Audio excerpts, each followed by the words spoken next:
Hello मेरे प्यारे भाई एवं बहनों, तो कैसे हैं आप लोग। मैं आशा करता हूँ आप लोग बहुत ही मस्त एवं जबरदस्त होंगे। आप सभी का स्वागत है हमारे इस चैनल पे सनी कॉन्सेप्ट क्लासेस।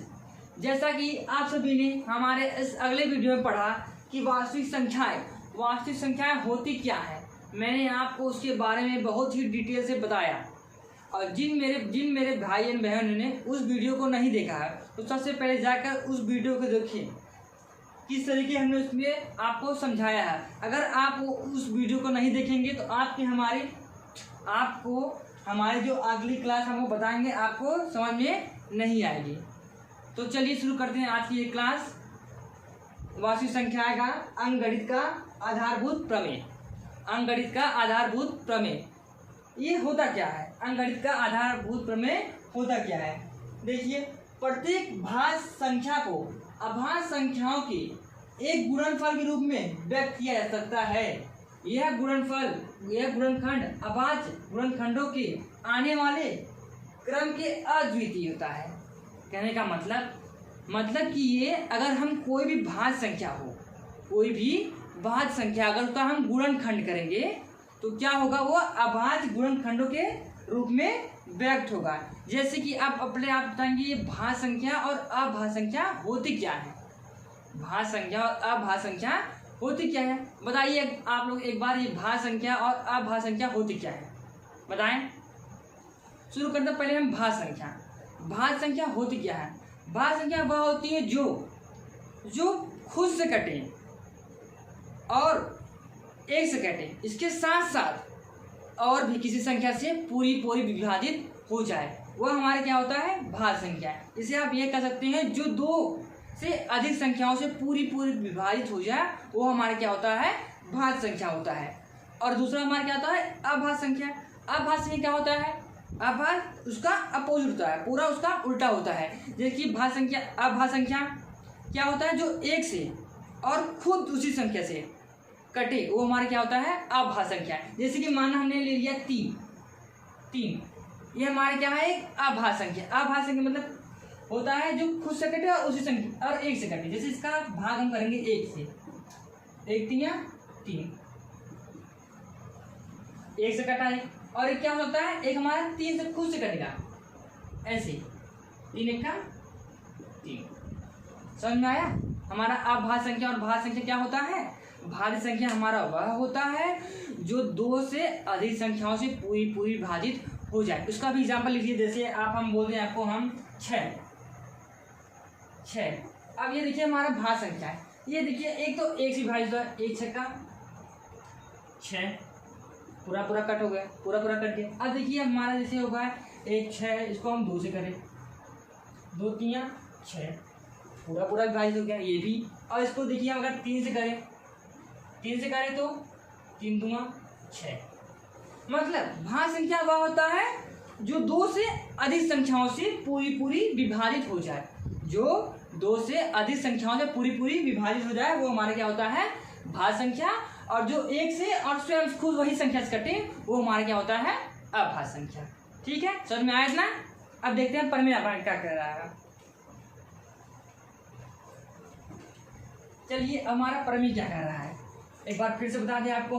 हमारा प्रमेय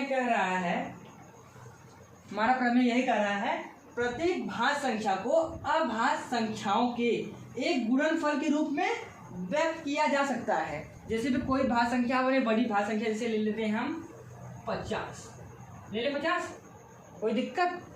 इसका क्या करेंगे, हम गुणनखंड करेंगे। क्या करेंगे, गुणनखंड। अब करिए गुणनखंड, इसका हम क्या करेंगे, 2 का भाग करेंगे। सबसे पहले अगर हम गुणनखंड किसी चीज़ से करते हैं, आप लोगों में 7 या 8 में पढ़ लिया होगा, तो करते हैं, बताएं जरूरत तो है नहीं, फिर भी देखिए हम गुणनखंड का करते हैं। सबसे पहले क्या करते हैं, हम छोटी संख्या ट्राई करते हैं। अब छोटी संख्या मतलब 1 से ट्राई करेंगे मेरे भाई, 1 तो हर संख्या काट देगा। 1 के बाद हमारा क्या आता है, 2, तो हम किस ट्राई करेंगे, 2 से। तब 2 से देखिए, अब 2 दूँगा 4, इसमें से 1 बचा, इसमें जाएगा क्या होगा हमारा, 2 बच्चा 10। अब क्या होगा, अब कितने से कटेगा हमारा, 5 से कटेगा, 5 बचा 25। अब फिर 5 से हमारा होगा, 5 1 का 5, हो गया, ये हमारा गुणनखंड हो गया। देखिए इसे 50 इसे क्या तो 3 तोड़ दिए, इसको हम ऐसे लिख सकते हैं 2 गुणा 5 गुणा 5, ऐसा लिख सकते हैं नहीं इसको? बिल्कुल लिख सकते हैं मेरे भाई। हमारा प्रमेय यही तो कह रहा है कि प्रत्येक भाज्य संख्या को अभाज्य संख्या का गुणनफल के रूप में व्यक्त करना। जैसे हमारा 50 क्या था, भाज्य संख्या, ये 50 हमारा देखो 1 से भी कट जाएगा और 50 खुद से कटेगा, बाकी इन तीनों संख्या से हमारा क्या होगा, 50 पूरा विभाजित हो जाएगा। अतः ये हमारा क्या होगा, भाज्य संख्या। और यही भाज्य संख्या हमारे किसके रूप में होगा, हमारे अभाज्य संख्या के रूप में होगा। अब बताइए अभाज्य संख्या है कि नहीं? 2 अभाज्य संख्या है? अरे हाँ भाई है, ये 2 और 2 से कटेगा और सिर्फ 1 से कटेगा। ये 5 भी हमारा, ये 5 भी हमारा वही है, ये 5 से कटेगा और 1 से कटेगा। समझ में आया ना हमारा क्या ये थ्योरम क्या कर रहा है? हमारा प्रमेय यही कर रहा है, किसी भाज्य संख्या को अभाज्य संख्या के रूप में व्यक्त कर दी। अब देखिए इससे क्या कर रहा है, ये गुणनफल अभाज्य गुणनखंडों के आने वाले क्रमों के अद्वितीय, मतलब क्रम से आए, मतलब क्रम से 2 के बाद देखिए 5 आया है, फिर उसके बाद ये नहीं 2 के बाद तुम 3 कर दिया, 4 कर दिया, 5 ही रहे, जिससे कटेगा धीरे धीरे क्रम से, धीरे धीरे क्रम से। यही हमारा हो गया अंकगणित का आधारभूत प्रमेय। ठीक है, समझ में आया इतना? आया समझ तो नोट कर लीजिए या स्क्रीनशॉट लीजिए। अब चलते हैं अपना अगला टॉपिक लसा या मसा। नोट कर लीजिए इतना।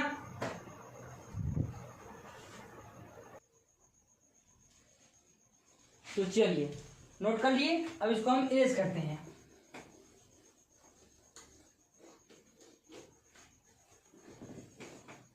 इरेज कर देना। समझ में आया? बढ़िया से एकदम जबरदस्त तरीके से समझ में आया?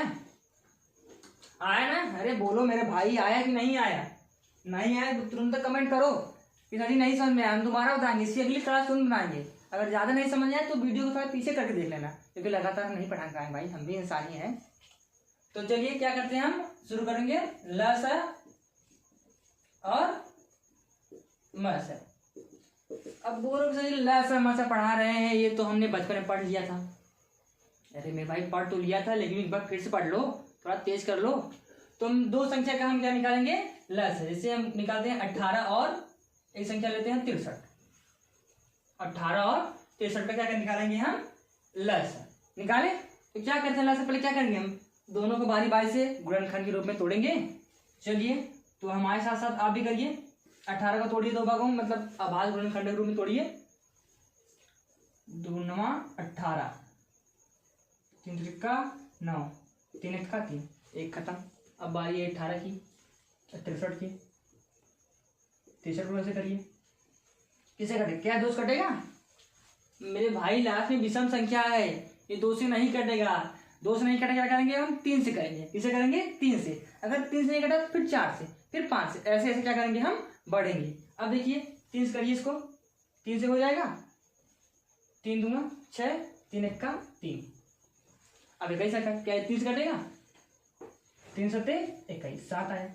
अब 4 से कटेगा, 4 7 कटेगा, अरे नहीं भाई नहीं कटेगा। और सीधे हम किससे काटेंगे, 7 से काटेंगे खुद से। हो गया? अब चलिए हम अपना ल स और म स करते हैं। 18 और 63, कितना, 18 और 63, 18 और 63, 18 और 63। अब करिए, देखिए 18 में अभाज्य गुणनखंड रूप में व्यक्त किया है। अब यही हम यहाँ पे लिख देंगे 2 गुणा 3 गुणा 3। अब देखिए हम किसको करेंगे, इसको 63 को इसके सामने वही लिख देंगे हम, 3 गुणा 7। हो गया? अब देखिए हम इसको अगर थोड़ा सा और सरल करना चाहें, थोड़ा सा एक स्टेप, तो क्या करेंगे, देखिए ये जो 2 है, 2 घाते कुछ है, 2 घाते 1 ही है, 2 के पावर 1 कर देंगे। अब ये देखिए यहाँ पे 3 2 हो ना, 3 2 है, यहाँ पे जो 3 देखिए 2 बार लिखा है, यही हम इसको 1 ही बार लेके यहाँ पे 3 पावर 2 कर दें। कोई दिक्कत बोलो? नहीं दिक्कत है, बस वही। अब यहाँ देखिए, अब यहाँ देखिए 3 2 बार लिखा है, 2 बार लिखा है, इसे हम 3 घाते 2 कर सकते हैं। कक्षा 7 में भाई ये पढ़ा है, अगर आधार बराबर हो तो गुणा में घात जोड़ देते हैं। अब ये ना पढ़ाना पड़े हमको, ये सब पढ़ लो। गुणा 7, इसके पावर हम 1 कर सकते हैं, कर दिए। अब चले ल स म स करें। चलिए तो शुरू करते हैं, ल स। अब ल स क्या होता है, अब ल स कैसे करेंगे, हम तो सब्जी पहले किए थे, इसका लसा निकालना होता है, दोनों मिला के हम कर देते हैं, लेकिन हमें भाग विधि से लसा करना है मेरे भाई। किसे करना है? भाग विधि से। अब भाग विधि से हम करेंगे, देखिए सबसे पहले हम जितनी इसमें संख्या है सबको ले लेंगे, सबको क्या करेंगे? ले लेंगे, और सबकी जितनी बड़ी घात है सबको ले लेंगे। सबसे पहले 2 है, 2 की एक ही घात है, सबसे बड़ी घात 2 की कितनी है? एक ही है, तो 2 को ले लेंगे। फिर 2 की पावर 1 कर दो यहाँ पे। अब 3 देखिए, उसके बाद क्या है? 3 सबसे बड़ी घात 2 है, उससे छोटी तो कोई है ही नहीं, हालांकि एक ही है बट यही सबसे बड़ी है। यहाँ पे क्या करेंगे? हम 3 घातें 2 ले लेंगे। फिर अब 7 आया हमारा, 7 घात एक ही है, सबसे बड़ी यही है हमारे, जब कोई नहीं है तो यही एक हमारा, यही बड़ा हुआ हमारा, ये हो गया। अब देखिए इसको हम पूरी तरीके से तोड़ लें, पूरी तरीके से तोड़ना है, तोड़ लीजिए। 2 गुणा 3 गुणा 3 गुणा 7 करिए। अब क्या करेंगे? हम गुणा करेंगे। 2 तियां, बोलिए 2 तियां 6, 6 त्रिक 18, 18 सत्ते, अब 12 नहीं आ रहा था, गुणा कर लीजिए इसे। 7 8 56, हाथ में आया, बोलो हाथ में आया 5, 7 1 7, 7 5 12, 126। इसका हमारा लसा आया 126। लसा हमारा कितना है? 126। अब क्या करेंगे? हम म से करेंगे। क्या करेंगे? हम म से क्या करेंगे?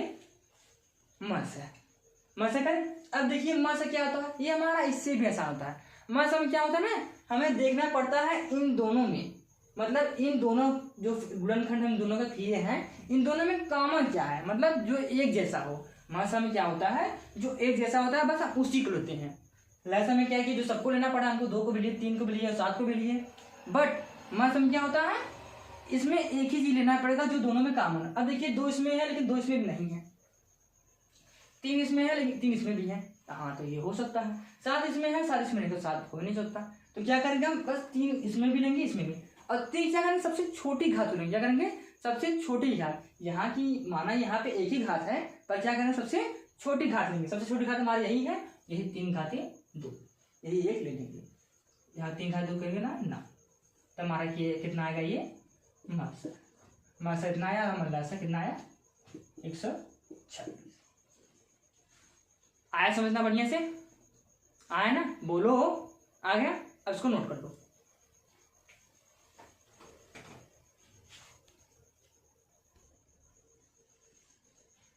तो चलिए हो गया, यहाँ तक नोट कर लिया। अब देखिए, अब हम चलते हैं इसका अगला प्रोसेस।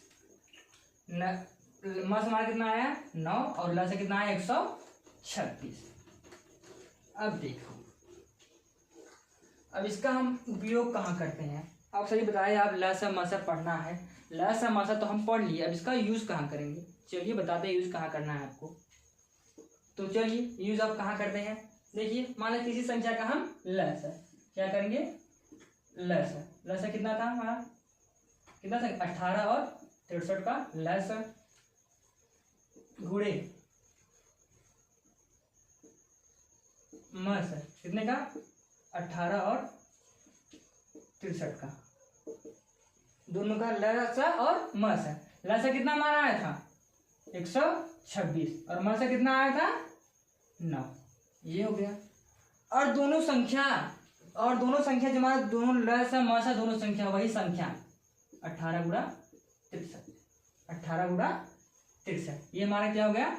अब इसका गुणा करिए 126 गुणा 9, 9 6 54, हाथ में आया 5, 9 दूना 18, 18 5 23, 23 की 3, हाथ में आया 2, 9 1 का 9 9 2 11, 1134। कितना आया हमारा? 1134। अब देखिए इसका गुणा करने हमारा 1134 आया। अब हम इसका गुणा करेंगे, इसे गुणा करेंगे जो हमारे दोनों लसा संख्या निकाले थे। इसका गुणा करिए, ऐसे नहीं करिए इसका गुणा। क्या करेंगे? पहले 22 करेंगे, 8 चौक 32, हाथ में आया 3, 8 त्रिक 1,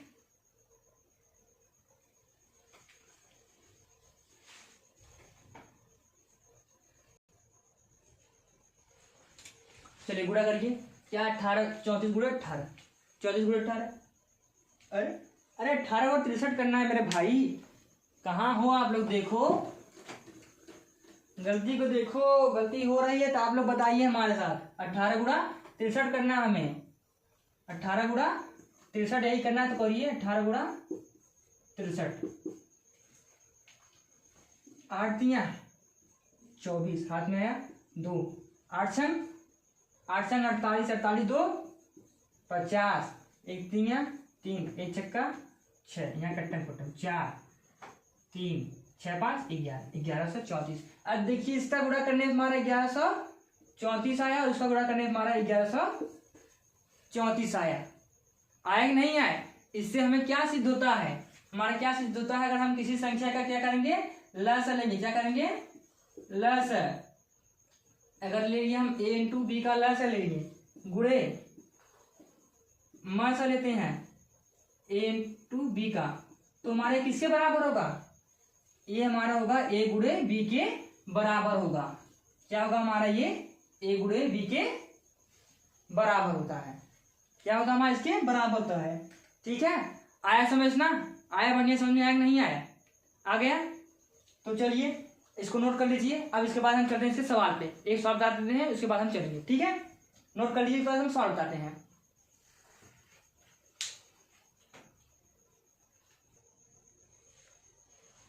तो चलिए यही हमारा सवाल है। ठीक है, चलिए सवाल लगाते हैं। देखिए क्या हमारा सवाल क्या कर रहा है? कर रहा है हमारा, यदि a बराबर 8, यदि a बराबर 8 तथा म से कितना दे दिया हमारा? 4 दे दिया है। म से दे दिया है 4 और तथा ल से दे दिया है 12, तो हमारे b बराबर ज्ञात करना है। अब ये ज्ञात कैसे होगा? अरे मेरे भाई, इसके पहले हमने तो क्या इसी का तो फार्मूला बताया, जितना ल समासा बताया, तो इसी के बारे में तो बताया हमने। तो देखिए हमारे क्या फार्मूला क्या बताया, किसी संख्या क्या होता है लस, किसी संख्या ए बी गुणे मस बराबर क्या होता है? ए गुणे बी, इसी के रूप में तो होता है हमारा। अब बस यही रखिए, इस पे रखते हैं हम। देखिए हमारा लस कितना आया है? लस कितना है? 12 गुणे मस कितना है हमारा? मस कितना है? 4 बराबर एक मान क्या दिया है हमारा? 8 गुणा बी। बस अब यही है। अब 8 क्या कर रहा है? इसमें गुणा कर रहा है। आगे इस बगल का हमारा क्या करेगा? भाग करेगा। क्या होगा? 12 गुणा 4 8 बराबर बी। बी का मान फाइंड करना है। कहिए क्या करना? काट देंगे हम। काटें कितने? 2 काटें? 4 से 2 काट, 4 1 4 4 दूना 8। कितना है हमारा? 12 बटा 2। ये फिर से काट दो, 2 6 12। तो हमारा कितना आया? कितना है हमारा? b बराबर 6 आ गया ना? b बराबर 6।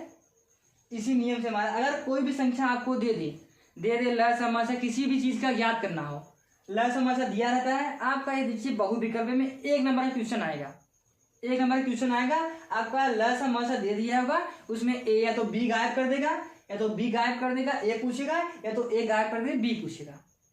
बस यही पूछेगा और हमें बस यही हमको फार्मूला याद रहेगा। अगर नहीं भी याद रहेगा ना भाई, हम फटाक से, अगर हमें जो थ्योरम पढ़ाए वही चीज याद रहेगा, हम उसे अपने फट से अपने आप से वहीं पे बना लेंगे। ठीक है, आज के लिए इतना ही। अगर आपको हमारी ये क्लास पसंद आई है तो एक लाइक और सब्सक्राइब और साथ ही साथ अपने दोस्तों को जरूर शेयर करें, ताकि उन्हें भी पता लगे कि जो चीज़ हम सीख रहे हैं हमारे दोस्त भी सीखे। इससे क्या रहेगा? आपका भाईचारा बना रहेगा। अरे हम सीख रहे हैं, हमारे दोस्त भी सीखे। ये नहीं कि हम अकेले पढ़ के कहाँ जाएंगे, अपने दोस्त को अपने साथ ले चलिए।